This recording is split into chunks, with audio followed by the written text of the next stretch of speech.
সুন্দর সুন্দর বাইলে মাছ, কিন্তু এই বাইলে মাছ দিয়ে বেগুন দিয়ে আলু দিয়ে রান্না করব। সাথে কিন্তু 2টা ইলিশ মাছও আছে, ছোট ছোট।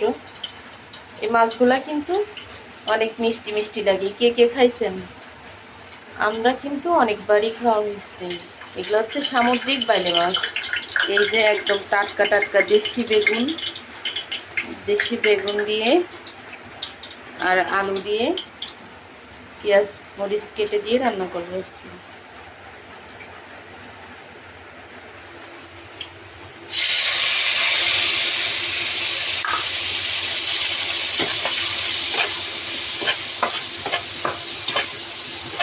হাতে মাখায় নিলেও ভালো হতো, কিন্তু আর ইচ্ছা করতেছে না যে হাতে মাখায় নি।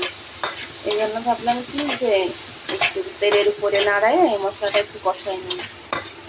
এত পরিমাণ বৃষ্টি পড়তেছে, কি বৃষ্টি! এই বৃষ্টি মতে যাচ্ছেই না, একদম ভালো লাগতেছে না এই বৃষ্টিতে।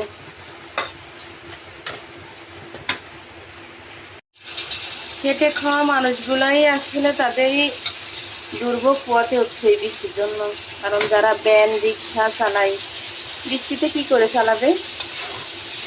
আমরা তো তাতে ডাল ভাত খাচ্ছি, মানুষের কত কষ্ট হচ্ছে, সেরকমও আমাদের নাই যে মানুষকে দিয়ে কিছু পাশে দাঁড়াবো। আজকে কতদিন বৃষ্টি, মানুষের কিন্তু মানে যারা খেটে খাওয়া মানুষ তাদের কিন্তু শুধু বৃষ্টির দিনেই কষ্ট হয়ে যায়। বৃষ্টির দিনে তাদের মানে ভ্যান রিক্সা চালানো, তারপরে মানুষের বাসায় কাজ করা বলেন, দিনমজুরি করা বলেন, কোনো কিছুই কিন্তু মানুষের হয় না বৃষ্টির জন্য। ভালো লাগতেছিল না যে উঠে এসে রান্না করি, উঠতে ইচ্ছা করতেছিল না। এখন আমার জন্য না করলেও তো ছেলে মেয়ের জন্য করতে হয়। আর ছেলে মেয়ে ধরেন বাইরের কিছু কিনে এনে খালো, তাতে হয়ে যায়, হয় 3 জনের জন্য হয়ে যায়। কিন্তু ওই যে হুজুর আছে, হুজুরের জন্য তো ঠিকঠাক মতো টাইম মতো খাবার দিতে হয়। তারপরও আমার ভালো লাগে অনেক। অনেকে বলে যে হুজুর রাখলে সমস্যা। আমি 7-8টা বছর আমি হুজুর খাওয়াই, মসজিদের হুজুর খাওয়াই আমি 7-8 বছর। তা আমার কাছে বিরক্ত লাগে না, ভালোই লাগে যে আসে কত রাত্রে, কত দেরিতে আসে, দুপুরি যখন একটু খাওয়া দাওয়া করে শুই হয়তো তখন আসে।